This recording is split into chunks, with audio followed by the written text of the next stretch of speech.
Oh my god, we have a record breaker. For the first time since The Room, Amazon has created a film so bad it's actually impressive. Hello and welcome to my channel. Today I saw the new War of the Worlds and now I want to tell you about it. The story is about aliens invading the Earth and watching one family attempt to survive it by coming together. The screenplay was written by Mark Hyman and Kenny Gold, while Rich Lee directed the film. It stars Ice Cube, Eva Longoria, and Clark Gregg. Alright, let's try to describe what's happening here. This movie is a little different to most other films. It's a mixture of found footage with a reaction camera that shows Ice Cube's character William Radford. The entire story is told from Radford's perspective. We watch his computer screens and interact with the different aspects of the story through Skype calls, drone footage, and CCTV cameras around the world. At the same time, we get Radford's reaction to everything as it happens. It's kind of like watching someone live stream the end of the world. The story focuses on the invasion and watching it unfold from a third-hand perspective. We see all the military objectives they complete and watch the humans try to mount a defense against them. While this is happening, Radford attempts to contact various members of his family and arrange for them to head to safety.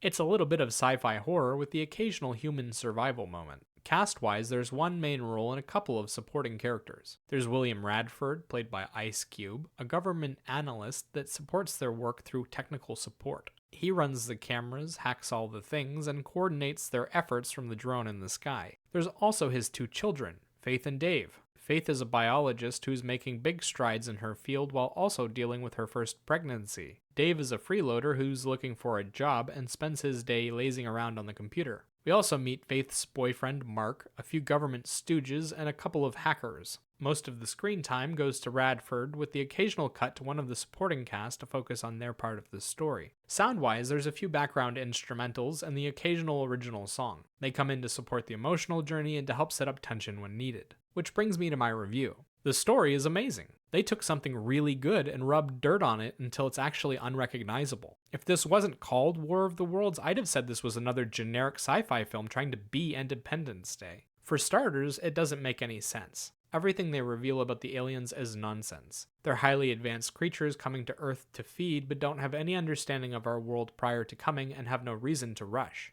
They also give the humans multiple chances to beat them and counterattack without even trying to achieve their main goal. Then when the plot demands it, they turn up the heat and suddenly the humans can't compete anymore. Everything ends up coming down to our elite family who just so happen to have all of the necessary tools to stop an alien invasion right at their fingertips. Thank God they didn't need anyone from outside of this one family to stop this. It's just too bad they didn't do something before several billion people died. The story also lacks excitement. Since everything happens through a live stream or Skype call, there's no real character development or scene building. It's just shots of crazy things happening and then the camera cutting off. They don't take the time to build up stakes or create tension either. It's just quick snippets of action with little connection to anything else in the story. Cast-wise, this movie is a nightmare. Most of the work falls onto the shoulders of Ice Cube, and he totally isn't prepared for it. It's like watching a deer in headlights before they get run over. He's supposed to be playing the slick DHS analyst who can navigate the world through his computer. Unfortunately, he looks and sounds like he does in every other movie, only this time it doesn't really work. He just comes across as a guy playing dress-up. Then when it comes time for him to show emotions, Ice Cube drops the ball so hard it craters through the floor.